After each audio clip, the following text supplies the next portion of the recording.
What does it mean to be called crazy in a crazy world? Listen to Madness Radio, Voices and Visions from Outside Mental Health.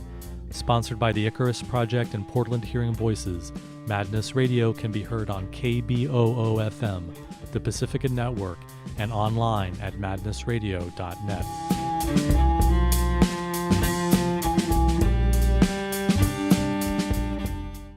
Welcome to Madness Radio. This is your host, Will Hall. Today my guest is Lisa Forestell. Lisa is the Director of Community Development at the Western Massachusetts Recovery Learning Community. Lisa is a voice hearer and an activist and psychiatric survivor, and she's a group facilitator and trainer of hearing voices groups and alternatives to suicide groups. So welcome to Madness Radio, Lisa Forestell. Thanks for having me, Will. Lisa, I know you're very involved with the Hearing Voices movement in the U.S. and internationally. I just want to congratulate you on all the work that's being done with the Hearing Voices Congress, which is coming up soon in Boston. Thanks a lot. We're getting really beyond excited about it. It's been 2 years in the making at this point. And I thought I was excited when we took the project on, and I just get a little more so every day. So we're really looking forward to welcoming the international crowd to U.S. shores for the first time. Yeah, the Hearing Voices movement is a whole international effort to change the way that psychiatry and society respond to these experiences. We're going to be talking about the organizing and the work of the Hearing Voices movement on this show. And I just want to start out by asking you about your own experiences. How did you first realize that you were a voice hearer? How did you get involved in the psychiatric system? And what was it that led you to go on to become an activist and advocate and trainer? Oh, boy. That is a huge question. The first part is I've always been a voice hearer, but I didn't realize I was a voice hearer. So I've heard voices for as long as I have memory, and I think at that time I thought everybody had voices similar to mine. So I didn't think anything of it at all until I started interacting with folks with bodies that found my friendships with my voices unsettling. So that happened in elementary school, as I started to get into school. So my family was fairly receptive, or thought that I had little friends or whatever, however they explained it.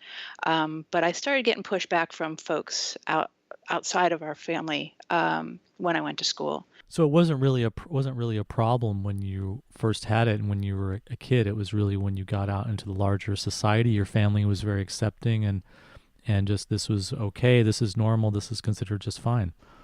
Yeah, I was actually overseas. My father had been stationed overseas. My entire family was over there really during a developmental phase in my life. I was, a toddler acquiring language and friendships, but my friendships were with my voices. And so it was kind of lonely there because everybody else spoke Thai. So I also have kind of a bilingual relationship with my voices because we speak both Thai and English, and sometimes other languages that I don't claim ownership of, but that happens anyway. And they know and I don't. But when I came back to the States, it was really reinforced that my relationship with my voices was not okay, that it was going to interfere with my education. I really got teased by the other kids, and so it was really a harsh reckoning. Well, help us to understand what it is that you're experiencing. So you're a kid and you're having like imaginary friends that you hear and then you speak to and then you hear them talk back to you, or how is your voice hearing experience? Well, I've never really considered them imaginary. I've just accepted them as a part of my experience, and so even now, I don't necessarily have the words to really truly describe them. I usually use the word companion because I think other folks get that. And there is an aspect of the three voices that I hear most predominantly that have chosen to be with me, which I think companion describes well. But I have three voices predominantly. I also have visual and tactile things that happen for me, which are also kind of within the hearing voices realm, that other people don't experience. And sometimes I just kind of have an entire either out of body experience or extrasensory experience that other folks don't share. But my primary day to day experience, they are here with me right now, are my three companions. Are they, can we welcome them on the show? Are they listening in? Are they talking to you now? They are definitely listening in.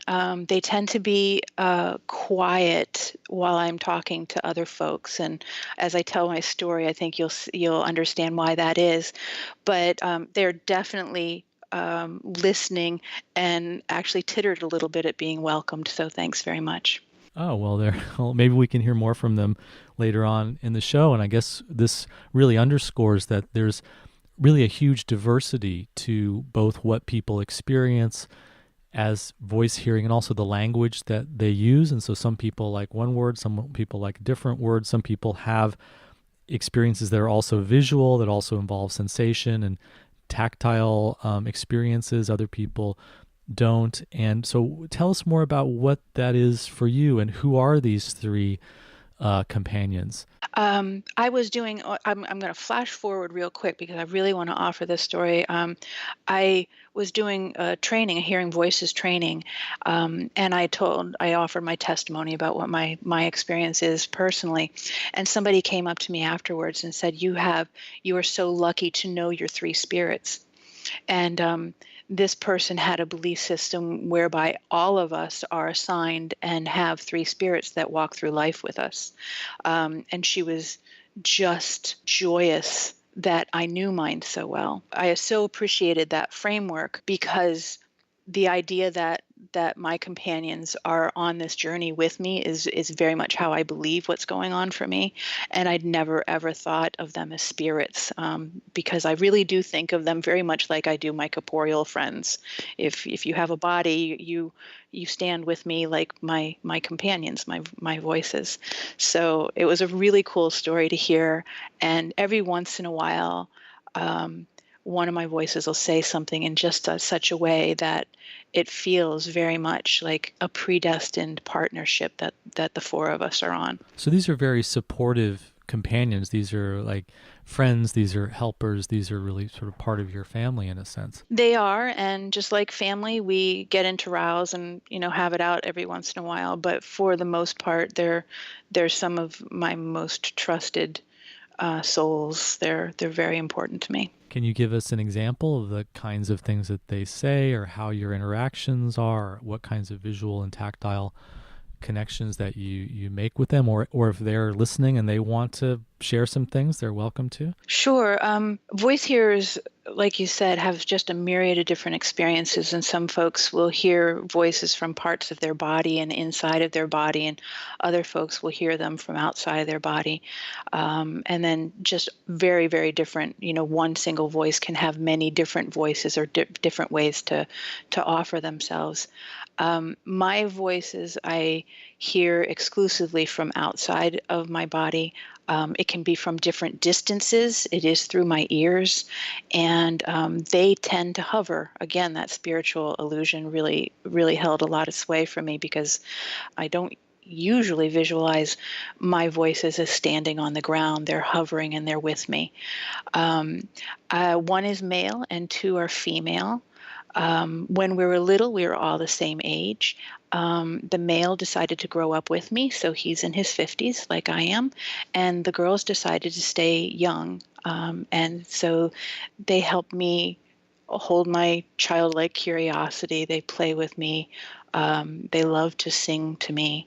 And they just kind of help me out. I don't know, staying in touch with a bit of the vitality that's hard to stay in touch with as you grow older. And my male voice keeps it real. He keeps it 100. He does so in some crass ways sometimes, but when we found out about the Hearing Voices movement, we had closeted our experience for 40 years, I think, by that time. And that was our response to being told that we weren't welcome in school. How did that happen in school? Did you just start telling people that you had these companions and then you got judgment and criticism, or what happened? I didn't have any filter. So didn't occur to me that other people weren't talking out loud to people that weren't there. So it was strange because I would share, oh, so, one of my voices just said such and such. I had learned to translate for my voices and share in the moment, but it hadn't occurred to me that people weren't doing that back. And so it was made pretty clear to me very quickly. And like I said, it was the teachers' comments around it affecting my my education, and just not something that should be in the classroom. And looking back, I think she was quite frightened. Was there any real evidence that it was affecting your class participation negatively, or was it just a fear that the teachers had? There was absolutely no evidence. So yeah, it was a fear, or a need for control, or I can't speak for what was happening for her, but the result was me. We had a meeting, my voices and I, and we decided that my voices would not talk to me when I was with people that had bodies. They were allowed to hang out and observe, but they wouldn't talk to me, and that I wouldn't talk to them either, and that we would have time when we had alone time. And so we closeted ourselves in kindergarten. We stayed that way. So although I had interaction with the mental health system, I suffered a rape in college, and was diagnosed because that was actually traumatic, and I had a response to it. I became a mental health patient for the next 30 years or so as a result of that. But I never reported to them my voice hearing. It is in my charts. When I was in the hospital, I think it was observed by a couple folks, but I never said that it was something that I experienced, or something that I wanted help around. And when I was on a medication that muffled my voices, I would talk myself off of that medication or stop taking it so I could hear my voices. So you learned to really go underground with this experience as a way of protecting yourself at a very early age, it sounds like. Really. And so the consequences of that particular teacher, while I think she inadvertently probably helped protect me, like I would have just had that conversation over and over again with folks as I don't know, everybody continued to think I was odd and a bit outside of everything, but What do you think teachers in the school system should do instead if they encounter a kid that's talking to these voices or companions that other people aren't seeing or hearing? I think that a lot of again, this is my very, very personal opinion, that the schools need to stop trying to create automatons, and they should be curious about the uniqueness of the individual students they have in the room. Whatever that student presents, be curious about it, find out more about what that is, normalize that experience for whatever, whether it's around poverty, around race, around experiences that other kids don't have, around being the new kid in school, whatever that is, validating that it's a real and true experience for kids will get them a lot farther than trying to get them glued to their seats. Do you think that would have really benefited you if you had encountered that kind of a response instead of this judgment and something's wrong that forced you to go into the closet with the experience? I think so. When Facebook became a thing and I started reconnecting with kids that I'd been through elementary through high school with, or somewhere in there, there was a communication chain where everybody referred to me as shy. And I thought about it and I thought, wow, I think I am a bit shy, but I think it's more protective, and that's how I responded. And my memory of school is not that I was shy. I was part of the theater troupe, and I did all kinds of things, and it was really interesting to see that the perspective of my fellow classmates was that I was very quiet and shy. So you kind of withdrew a little bit from the social participation as part of having to hide this part of yourself. Yeah, definitely. And what about your parents in all this? Did they sort of see that you were having difficulties in school, or were you still open about your companions at home, or how did that work? We made a full closet of it. We put it all away. So it would be when I was out hiking around by myself that I was with my voices, or in my room alone. I also learned to be really, really good about talking to them without using verbal communication. So I can talk without speaking out loud to them. And that is by and large how I communicate with them to this day. So, my voice is so when we were closeted, my male voice, which was growing up with me and therefore kind of experiencing teenage angst and all that stuff along with me, would just take the stage when I got home and when I was in a place where there weren't people around. And I would be obliged to hear every thought he'd had throughout the whole day. And he would load it on me. Um, What kinds of thoughts? Like he would be angry or frightened or during that time in particular, but even to this day, I think he has great insight. But at that time, it just felt voyeuristic. He would say, "Well, so and so really meant such and such when they said such and such," and he would get catty and just say, "Don't trust that one as far as you can throw them." And why did you screw up that number 7 on the test? Because I know you knew that one. Like he just couldn't be contained. And I felt that way too a lot. And so, even though it felt like a lot to hear from him all at once, I think that's how I felt too. Like he was almost a reflection of not feeling like there was enough time in the day to express the person he was becoming. so he had his own reactions, but they're very closely related to your reactions and emotions, but he's just more expressive about them. They were totally different perception, but we both were experiencing this, how can we be more out there? How can we be more ourselves? And I think a lot of teens have that going on. We're just like, I tried out for a school play, and I got a really, really great lead role in it. And he just kept pushing me and pushing me. He's like, if you don't feel like you're stepping off the edge of that stage, you're not working hard enough. You just got to put it all out there. And I don't care. I will hold you when you get home and you need to cry about it. You're going to put it all out there. So he was a cheerleader sometimes. He was critical.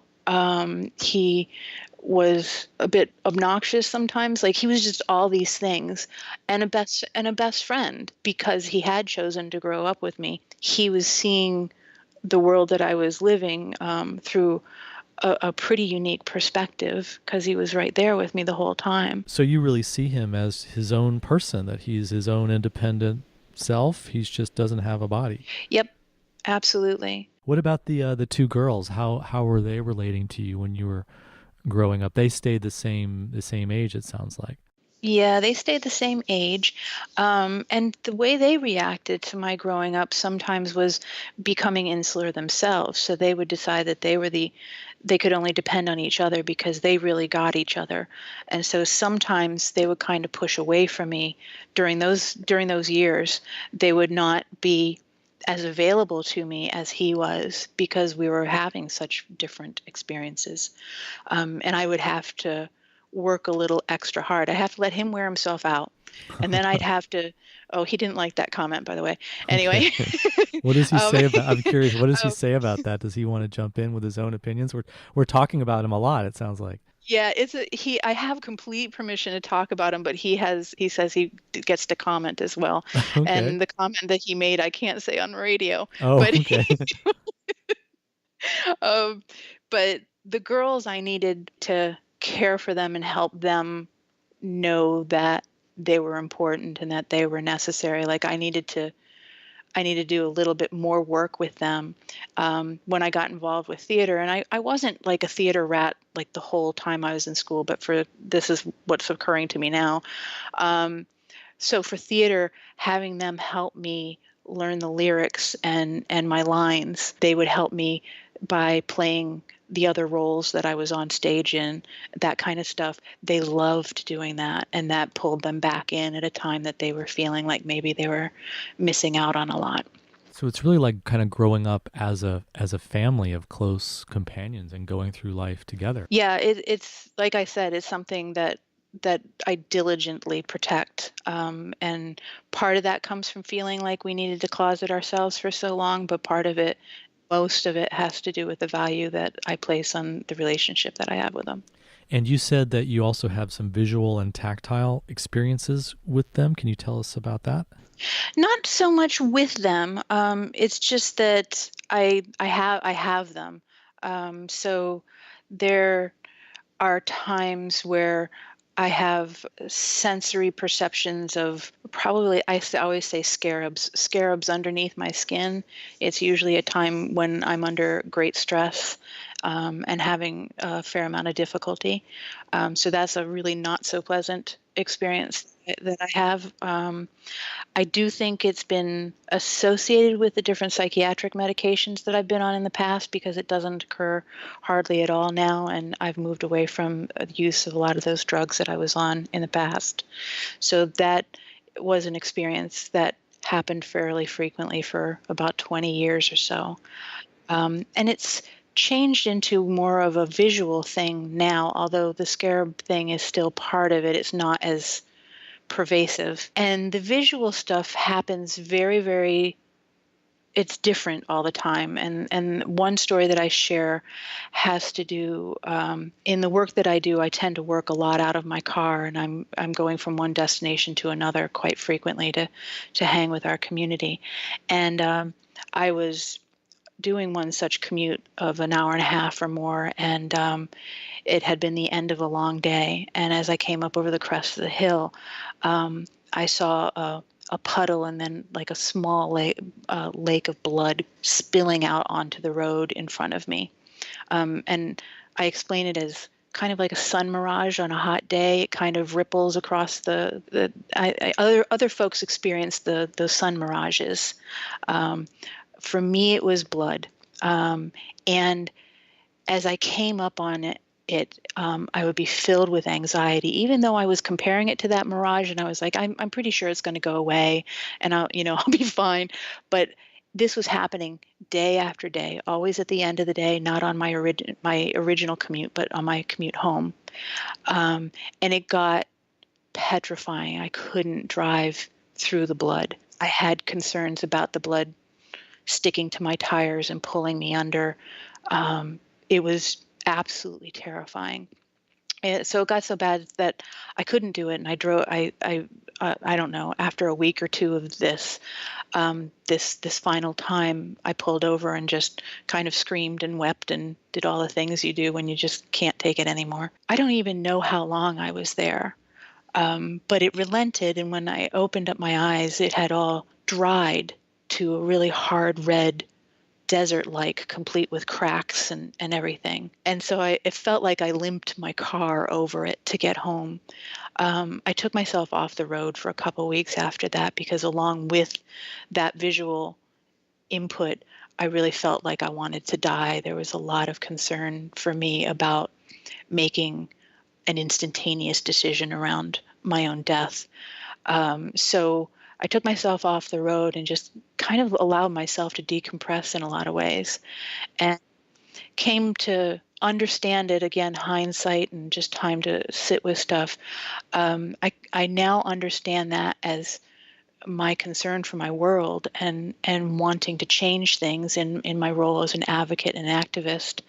And at the end of the day, while I may have done a bunch of things heading in that direction that I hope, my world of change, I wasn't doing enough. There were still people locked up. There were still people in pain. There were still people facing impending homelessness or, whatever had gone on that day. And I was feeling ineffectual and like I couldn't do enough. So the vision that you had was related to that sense of not being able to do enough. Yeah. It's interesting that these two experiences are more on the negative end of things, but the companions are very positive. What do you kind of make of that? I mean, some people have voices that are very negative and are attacking them or judging them or, really, really distracting them a lot or causing them a lot of distress. But for you, it's been more of a positive experience, it sounds like. What do you make of that? I kind of have my own understanding for myself, but it makes me a lot more curious about other folks. I want to know what other people think of it. And, based on their experience, especially if their experience has been very different than my own. So I love to talk to folks about why we've responded different to kind of some similar things. Oftentimes we have really different frameworks in which we understand those things. And that has, I think, influenced how we've been able to respond in the moment. Do you think that the way that it was kind of normalized all from the very beginning in your family sort of kept it in a kind of a positive frame for you? I do. I think I never placed any negativity on it, even if my voices and I were squabbling, and I wanted to go tell mommy to put them in the corner or whatever was happening for me as a child. Um, it it was normal. It was normal, and anger was okay, and loving was okay, and all the myriad of emotions that we have in relationship, they were all okay, especially with my voices, because there wasn't anybody else witnessing it. It was just us. And so there was no policing of human emotion, and so that that became like pristine and really special for me as I grew up. So that was part of your childhood, was having a, just in general, having a pretty supportive family childhood. Would you say that there was a sort of an acceptance of emotions and I wish that was true. I think actually my parents were pretty busy and didn't have a lot of time to notice. They actually are kind of they came up through the 50s and were raised by folks that were born in the teens and 20s or thereabout, and so they were a bit on the authoritarian side, and children should be seen and not heard, and they definitely had a ton of pressure that they were operating under, trying to figure out life. And so I think I was left to my own devices, and because I was becoming a quiet child anyway, as long as I was quiet, they weren't, they weren't trying to influence who I was talking to or anything like that. So it was strangely accepting, just because they didn't. As long as I was quiet, it was good. so you were kind of given the space to just accept yourself and have a kind of a loving attitude towards your own emotions, it sounds like. Well, definitely. But at the same time, I don't know, it's kind of weird, because at the same time, I still to this day have this sense that I have a different operating system than other people. And I don't quite understand other people. I think a lot of people that hear voices mention, like, at some point in their journey with their voices, they felt as though they were an alien, or a monster or something, because they feel so separate or other from other people that don't have that experience. And that's certainly been my experience as well. So it's really complex, and Well, that's the question I think a lot of people are maybe asking is what's your belief about why you have these companions and maybe other people don't? And a kind of like a psychologist might say, "Oh, these are parts of yourself that are split off and they're separate and they're actually inside of your head, but you're imagining that they're companions and you're imagining that they're outside. They're not really real. They're just sort of parts of yourself." That would be maybe a conventional perspective, but what's your perspective on why you have these experiences and what they're about? I actually know quite a few people that do feel that explains their voice hearing. Um, for me, that works up into a point. I do think that a lot of the ways that I walk through my world are very much influenced by the trauma that I've experienced and the learning that I've had along my journey. But because these voices have been with me for as long as I can remember, quite frankly, prior to my first memories of trauma, like my first memory of trauma, it's really weird, because it's another sexual abuse memory, and it was when I was probably 3 years old, and we were in Thailand, and the voices are already there, and I have a very distinct memory that they were already there, and they were already supportive. And although I have a memory of a very awful thing that happened to me, my voices were already there. That is something that the Hearing Voices movement has suggested, and I think it maybe is true for a lot of people, that the trauma happens and then the voices come as a response to the trauma. And you're saying that actually for you that's not so much an explanation that fits. It doesn't explain my voices. I think it does explain something like the pool of blood, the lake of blood in the road. And so I start to think more about, maybe I'm just uh, more open to hearing things or seeing things that others don't. So there's theory around that too, that there's different access C's in our brain that people have available to them that some other folks don't, or whatever that is. Um, I definitely identify pretty strongly with the idea of a trauma model, with the exception of my voices being a part of me. I don't think they are. They're separate souls that are on a journey with me. So coming back to the story, you have to go into the closet at an early age with your companions. You go through school, and then this terrible tragedy happens with the rape. And you said that that really brought you into the psychiatric system. But you, at that time, you also kept hidden from the psychiatric system these experiences of your companions. So what happened to you when you started to be part of mental health treatment? Um, I was given an antidepressant that I think actually kind of triggered like a mania of sorts. So I started to get a heaped on pile of diagnoses that really should have, I don't know, I think I should have had some sort of episodic interaction with the mental health system as they supported me through the trauma of physical violence that I'd undergone.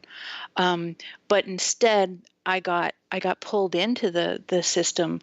Um, I was convinced that I needed to realign my goals and my expectations of what my life could be, um, and I was really off balance. The world had treated me in some pretty harsh ways, and was. Uh, I really believed that the mental health system knew what they were doing and that they could help me, and that they wouldn't be telling me things that just weren't true. So you sort of internalized the diagnosis. You started to see yourself as the way you were I labeled. did. I did. I mean, it all made sense. I struggled coming out of the last years of college because college had been pretty hard on me. And prior to that, I thought I was going to be a lifelong student. Um, and so when a psychiatrist said you need to realign your goals, I was like, well, that makes sense. I struggled so hard. I must not be able to do this. Wow, to realign your goals, that means telling you that you're not capable, that you really need to just scale back your dreams about who you want to be in the world, sounds like. While at the same time, the guy that raped me was never. I don't even think he was interviewed by the police. Nothing happened. So that I think the idea of fairness and justice plays very strongly for me. And I think even at that, the initial diagnosis was a relief for me because I didn't know what was going on for me, and it was good to have somebody telling me. And I don't think I realized that it was also incredibly limiting, and really really harming. So, yeah, and there was enough going on in the rest of my world that I needed to just be able to rely on something, because the rest of the world wasn't making very much sense. How did you get out of that framework of seeing yourself through the diagnostic lens? And what role did your companions play in that process? I think we were all trying to figure it out. Um, But I pretty much ran the gambit of being a professional mental health patient. I wanted to find the right pill. I wanted to, find the right protocol or training or some way to fix me. I was very, very focused and very compliant around being fixed. And you can only do that for so many years before you realize that the folks trying to fix you really don't know much more than you do, and that the interventions they're using are harmful. So I had, I was, shoot, 80 pounds heavier than I needed to be, and really stuck in my bedroom. I couldn't really leave my bedroom. And I was living such a limited existence that really my only ongoing conversation, and it very much involved my voices, was around my own death and wondering whether or not they would go on if I didn't, and what was on the other side of death. You were wondering if your companions would continue and be okay if you died in exactly the same way that someone might worry about if their family or their friends would be okay if they, or their pets if they died. And that's exactly what my conversation was, because I was most concerned about my children and my voices. How would they be if I stopped existing? They became a reason to live, it sounds like. Yeah, although my male voice honestly was willing to be very philosophical about it, and he is to this day. Like, we have really interesting conversations around kind of the existentialism of life and death, and so that was his preferred conversation. He liked to really get involved in that. But the girls were terrified at the thought of my not being around any longer. And it was so helpful to hear from them, because I couldn't actually entertain this with my children. I couldn't talk about it with them. So hearing from my girls, from that visceral place where I might be identified in kind of a maternal way sometimes, was really important to hear from.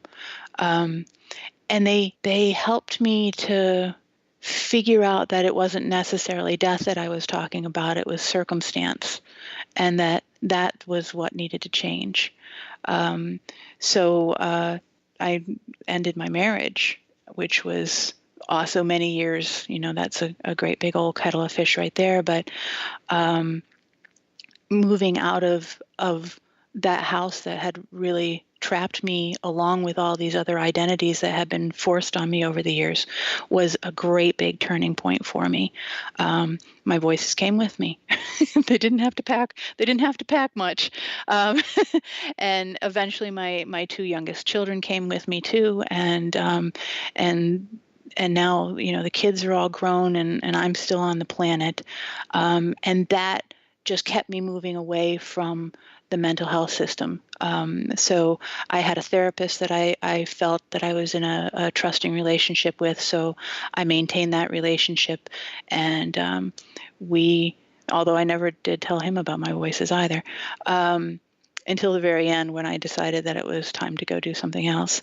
But yeah, it was a slow movement away. I know a lot of folks in the world that I wander through now, that are truly non-compliant, and at different times have just said no, and variations of that, sometimes much more flowery.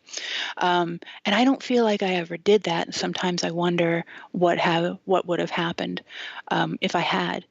But it's been reflected back to me that I was non-compliant, that I was not willing to keep doing the same old thing and not expect a different outcome. And I was almost entirely off the psychotropic medication before I made the final cut with psychiatry and the mental health world, with their knowledge, but with my insistence. And I was using human rights policies and things to make sure that I had some autonomy around it. Was it just because the medications weren't working and it wasn't helpful to you and the side effects, or what was it that led you to get off of the psychotropics? I think that's primarily what it is. I had gained a vast amount of weight, and that affected how I could be in my world. And I'm an avid alpine skier, which is really hard to do when you're really heavy. And that's coming from somebody who skied through her pregnancies and everything else. And so it was really nice to get back in shape, and that helped a lot, just coming off the medications. And Lisa, was your first contact with the Hearing Voices movement, was it through the Western Massachusetts Recovery Learning Community? It was. They had some contact across the pond, as it were, and through colleges in the area to really find a home for hearing voices on the shores here in the U.S. It had taken hold in different pockets of the U.S., but never really set roots. And I'm so thankful that they committed their resources to providing the group that I started attending, to providing the training that helped me become a facilitator, to providing this avenue by which I've really, and my male voice, have really found a passion and kind of a fated existence. So that was just hugely important. And it's part of this long piece that my voice has around uh, changing the world. So Lisa, one of the things that you do now is you facilitate hearing voices groups, and you're a trainer in hearing voices groups and a big part of the hearing voices movement. Tell us something about the kinds of ways that people learn to live with their voices, the kinds of things that you're working with people in the groups, how the groups are helpful to people, and sort of how they work for people who don't know about the hearing voices movement. yeah, so hearing voices groups are very much like how I wish school was, where people would be curious about each other's experience and who they are and how they form their opinions of the world. And that's what hearing voices groups are. And they become these sacred spaces where we can talk about things that um, really we don't have permission to talk about anywhere else in our lives. I should say that my voices and I were really, really pessimistic about the hearing voices movement, and I watched it for a couple years before I started to interact with it, and then felt like I was kicking the tires of a used vehicle, like I really didn't trust it, um, and that my male voice, when we decided to come out during that conversation, he said, you know, it's he actually said it's my fate that we do hearing voices work. This is why I'm here. So I think, you know, it's kind of a pact deal and we're all in it, but he particular in and of himself feels as though he's fated to be a part of the hearing voices movement and be a part of bringing hearing voices to the US. So that happened, back in 2008 or 9 or so. And since then, I've pretty much been uh, just really eager to learn as much as I can about the Hearing Voices movement, to be a part of the Hearing Voices USA network here in the U.S. and part of Intervoice internationally, and then just being a part of these beautiful sacred spaces where we talk about what works and what doesn't work and why. Um, we talk with each other's voices. Um, we talk about different steps that we've taken in relationship building with our voices. Um, we have fun little tactics that give us a break not only from our voices but oftentimes from other relationships that we have in our lives. I've been a part of the movement long enough that technology has been a huge part of those tactics. So when I was first a member of hearing voices groups, we would share, you know, you should get one of those Bluetooth things and put it in your ear, and then you can say anything you want and everybody will think you're on the phone. But now it's almost as though if you're quiet, people think you're odd because everybody's talking to somebody that's not there because the technology has eclipsed. And so now in groups we don't talk about that so much because there's actually a strange element of technology that has made voice hearers that talk out loud to their voices more comfortable in some situations than they would have been otherwise.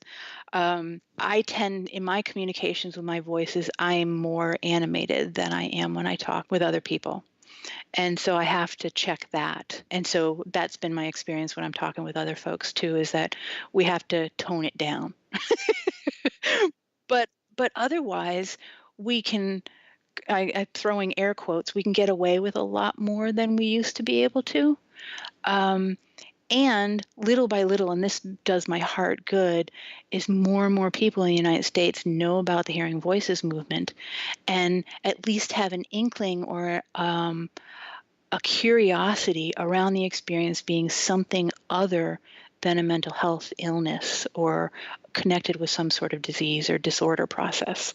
So um, it is pretty easy for me now to start a conversation, and somebody will quickly want to ally themselves with me, and they'll say, "Oh yeah, I heard my mom calling my name 3 weeks after she passed," rather than saying, "You're one of those folks, and do you see a psychiatrist?" So that conversation has been changing too, but really. The groups are amazing because even if we're not talking about voice hearing in particular, the camaraderie that is developed, and being able to leave that space and still know that you're not alone in the world, that there are other people that have similar experiences that are so unique that you can't wait to get back to that group and find out more about that person, um, is is kind of life giving in a way that I didn't expect. That was certainly something that experienced, is just the focal point for finding friendship. The Hearing Voices movement and doing this work with the Icarus Project and Freedom Center and psychiatric survivors, it really has given me this huge meditation on the idea that experiences happen for a reason. There's a purpose. One of my first realizations about one of the voices that I have was that it wasn't just a angry voice that was after me. And when I started to listen to it, I discovered it had a gender. It was a male voice. And then I recognized it was my father's voice. And so for a long time, I really just felt just persecuted by, okay, I got my father's stuck in my head now. I've got this voice that's attacking me. I started to learn about, well, the idea that the voice is a messenger and that there's some reason. And I couldn't really get it until I started to think about the framework of trauma and bullying, and to realize that, bullying was something that happened to me a lot in my life. So I was trying to understand, well, what is this that could actually be the message or positive in a way? Having that bully that I'm interacting with as a voice kind of has this message of wake up and start to stand up for yourself and get some strength. And that's how I've used that voice as a way of propelling my own personal development and growth. And so a lot of my talking with that voice is like talking back to a bully. Hey, don't talk to me like that. Actually, I'm a good person. I deserve to be treated well. If you've got some message and there's something here, okay, but don't be so mean to me. And also just seeing how this thread of powerlessness existed so much in my life when I was a young man, just growing up and finding my own voice. And so having that inner struggle with this voice hearing experience really helped to strengthen me and help to learn and grow. And so now I can kind of get it. Okay, yeah, there is, even in this painful, negative, persecuting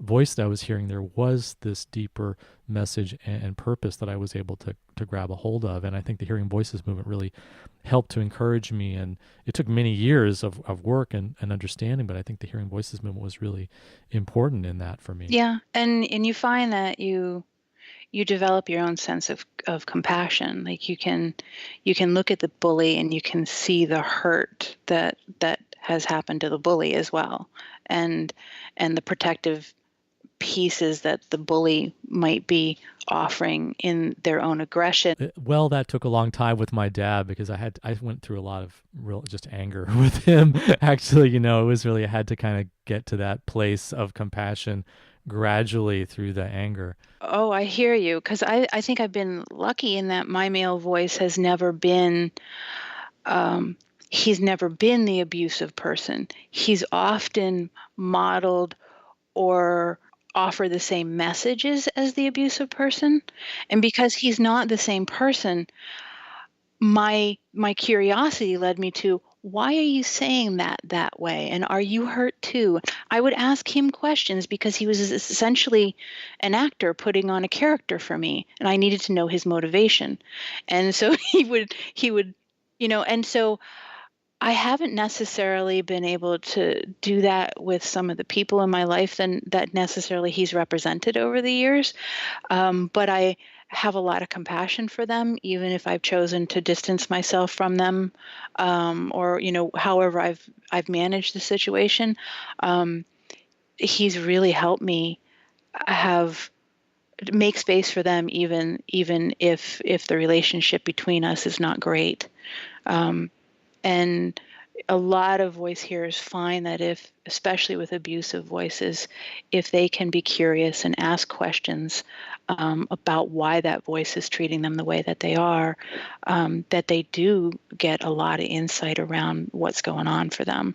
And it doesn't mean that things are going to be rosy moving forward, but that the perspective just becomes more three-dimensional and different bridges are created. People are so often just, running away or not having any curiosity or just wanting to obliterate or distract or just get away, which is sometimes what's needed. I mean, sometimes you just need a break or you just need to somehow fill your head with something other than the voice you're hearing. But I think in general, that's a very positive approach that psychiatry often doesn't have, of curiosity, compassion, trying to understand the reasons behind things, exploring, having some real listening. And that, I think, is one of the great gifts of the Hearing Voices groups, is that they are this listening space for curiosity. And no one's preaching one interpretation, that there's many, many different interpretations. It's more of a platform and a vehicle for discovery and exploration and learning from each other, as well as being a hub for community building. I wanted to ask your voices if they've been listening to all of this and what they might want to add, if they have anything else that they want to contribute to all this different perspective and points of view that we've been going over around voice hearing and your own story and what you've been through and how you've been dealing with your experiences. Um, okay, so my girls want to say that they've been singing Mona Lisa to me, which is their anthem song whenever I'm stressed and nervous. They've only been singing it in the last 4 years or so, because they used to always sing children's songs. And their repertoire has expanded in the last couple, well, children and theater, and their repertoire has expanded. I think, let's see, I've been out for 5 or 6 years now, but and I think it's really been only the last 4 years they sing Mona Lisa to me when I'm nervous. So um, I've been getting a couple. I've been sung to. They also want everybody to know that it was not an unanimous decision to come out. And that's a part of the story that I didn't offer, and they want you to know that. Do they And want to say? Do they want to say more about that? About how it was not a unanimous decision?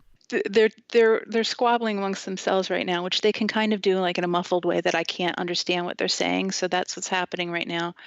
Um, but for me, it's been um, the challenge of the change that comes with changing the status of our relationship. I think that was really intimidating for all of us, but especially them. Uh, and only so one of them was the dissenting vote, so it was 3-1, and so I think it had a lot to do with change and being concerned about being left behind and not taken care of. Um, yep, that I'm getting that that's pretty much it. But it's really important to our story that everybody know that it wasn't that we didn't all just decide to do this. That it has continued to be a negotiating point. I think we're good with it now, uh, but on some days we're not. I'm being told, but and and my male voice. Wants the microphone, and he wants everybody to check out hearingvoicesusa.org and to find out more about why it's so important to be able to understand vastly unique experiences through many different perceptions and many different understandings, and to not cop out with the one way you think it might be, because you're missing a vital and creative and fluid journey that somebody else is on that they'd like to share with you.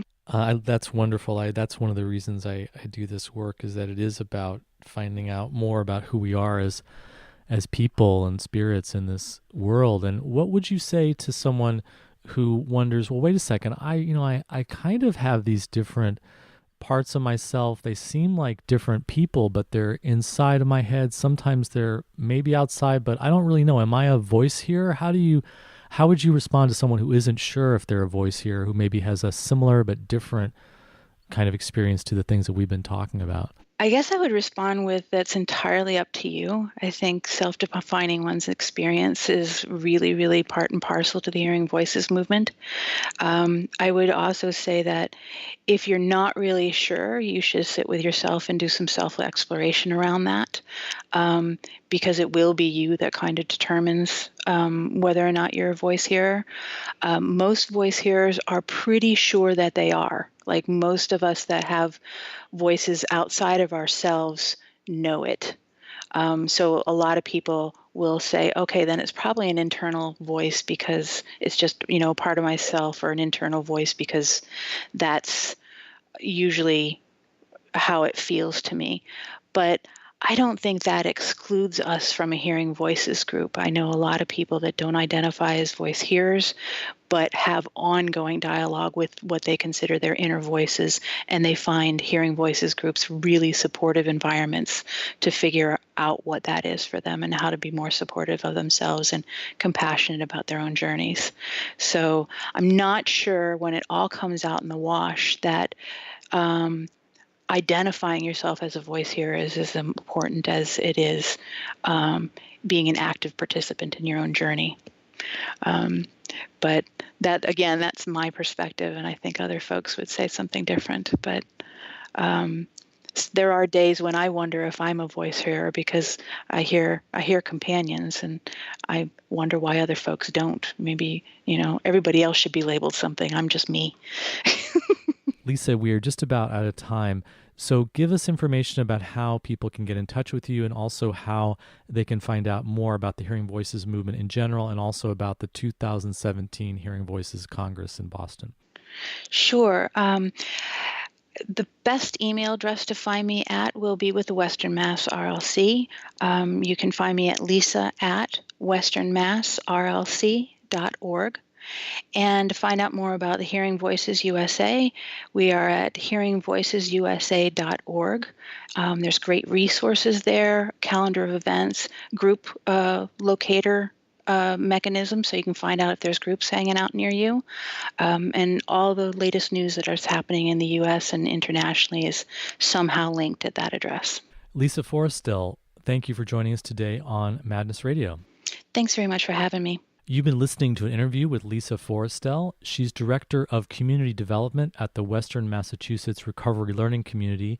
Lisa is a voice hearer. She's a Hearing Voices Group facilitator and trainer, and also a facilitator and trainer of the Alternatives to Suicide groups.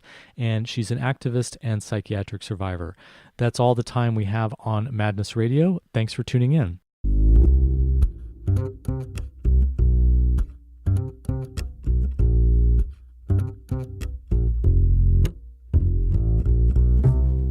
You've been listening to Madness Radio, Voices and Visions from Outside Mental Health.